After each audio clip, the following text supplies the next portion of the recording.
नमस्कार दोस्तों, मैं कविता बुंदेलखंडी खबर लहरिया की संपादक और आज मैं बनारस में हूँ।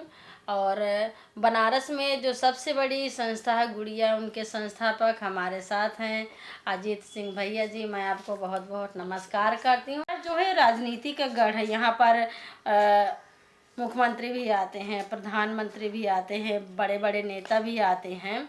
और इसी गढ़ में एक तरफ रेड लाइट का एरिया है।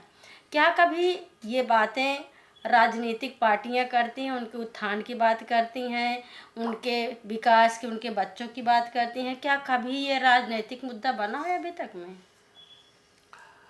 मैं आपको बताऊं कि इतने सालों से मैं काम कर रहा हूं और ये कभी भी राजनीतिक मुद्दा नहीं बना और ना बनने वाला है, क्योंकि शायद वो कुछ गिनती की महिलाएं हैं, उनके वोट से बहुत प्रभाव नहीं पड़ता है। क्योंकि यहाँ तो सब वोट के कैलकुलेशन से देखिए होता है ना।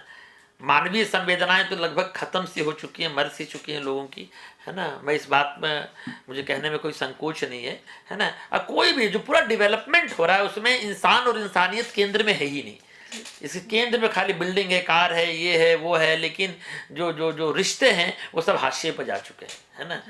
तो स्वाभाविक सी बात है कि ये औरतों के लिए कोई गिनती नहीं है नेताओं की किताब में।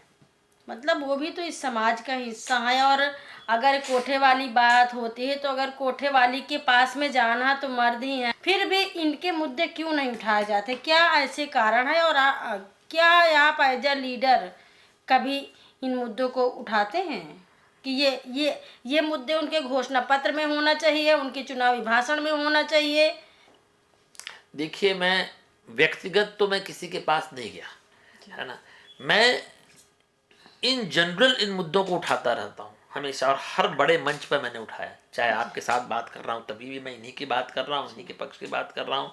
चाहे मैं बड़े से बड़े, चाहे वो मैं बीबीसी में बोलूँ, चाहे वो मैं केबीसी में बोलूँ, मैं इन्हीं की बात कहता रहता हूँ। तो बात तो मैं हर, ऐसा नहीं कि वो सुन नहीं रहे हैं, ठीक है ना।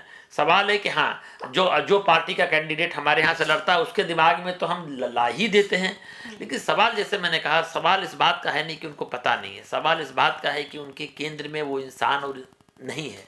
सीधी बात है, क्योंकि वो वोट की गणित में कहीं आते ही नहीं है ना। गिनती थोड़ी है, उनसे बहुत प्रभाव नहीं पड़ता है। तो स्वाभाविक सी बात है, इसलिए वो उनके रुचि की चीज़ नहीं रह जाती है ना। मैं जो समझ पाया हूँ इतने दिनों के काम से, समझे कि नहीं, वो एकदम हाशिए पर रह जाती हैं। तो ये पॉलिटिकल पार्टीज और पॉलिटिशियंस की भी निगाह में उनकी अहमियत बहुत ज़्यादा नहीं रह जाती है। तो सर मान लो जो भी सड़क का, क्योंकि हम उस एरिया में गए थे तो सड़क हमें अगल बगल खराब दिख रही थी, वो भी है। तो जो विकास का है कि वहाँ पे सड़क होना चाहिए, साफ सुथरी नाली होनी चाहिए, उनके सबके पास राशन कार्ड होना चाहिए, आधार कार्ड होना चाहिए, आवास, पानी, बिजली, जो सिलेंडर मिल रहा है, तो जो सरकारी योजनाएं हैं क्या उनको उपलब्ध हैं या उससे वंचित नहीं, हैं? ये हम लोगों ने पहल करके किया। अभी सुप्रीम कोर्ट, माननीय सुप्रीम कोर्ट का भी ऑर्डर था, जिसके तहत हम लोगों ने वहाँ रेड लाइट एरिया में ही कैंप लगाया। कैंप लगा कर सबको हमने आधार कार्ड और राशन कार्ड बनाने की कोशिश की है। जो 2-4-10 बजे थे वो भी हमने बनवा दिया है लगभग। तो ये सारी कार्यक्रम हम लोगों ने अपने मेहनत से यहाँ बनारस में भी पूरा किया है। जी हाँ।